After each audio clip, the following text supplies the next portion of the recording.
أنه بفضل الله وحسن توفيقه أنه بالرغم من أن السير لم يتم بالشكل الموسع الذي تمنيناه له، إلا أنه أثمر ثمرته الطيبة وأنتج نتائجه الحسنة في سبيل الله سبحانه ونصرة دينه والمذهب، من حيث أنه أظهر تكاتف الشعب العراقي كله وخاصة في الوسط والجنوب على العمل في سبيل الله والتضحية في سبيل الدين والتعب في سبيل الإشادة بشريعة سيد المرسلين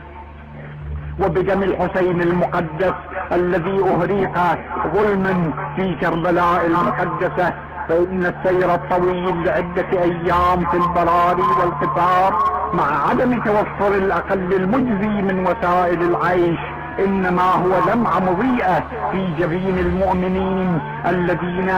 أدوا ما عليهم ولم يقصروا في هذا الطريق، جزاهم الله خيرا، بحيث رأينا الكثير منهم حين وصلوا إلى النجف لم يكن لديهم أي قدرة على شراء الطعام أو النزول ليلة واحدة في فندق، وهذا أمر مجيد وحميد كما قال الشاعر: هكذا وإلا فلا لا، ليس كل الرجال تدعى رجالا. جيتك خويا حاتيني عليكم ما كل مظلومة،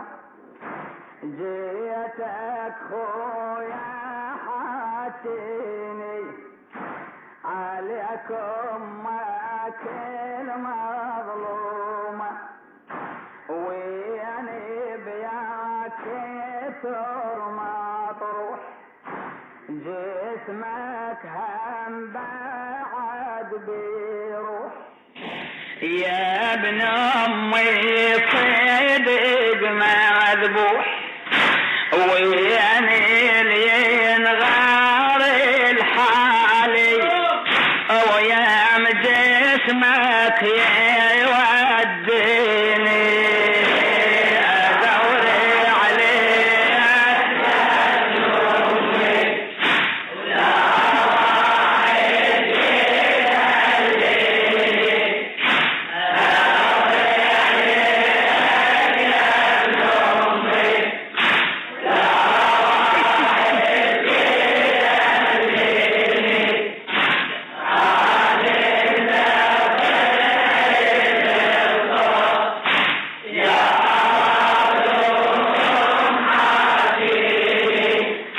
جيتك من قلب مكسور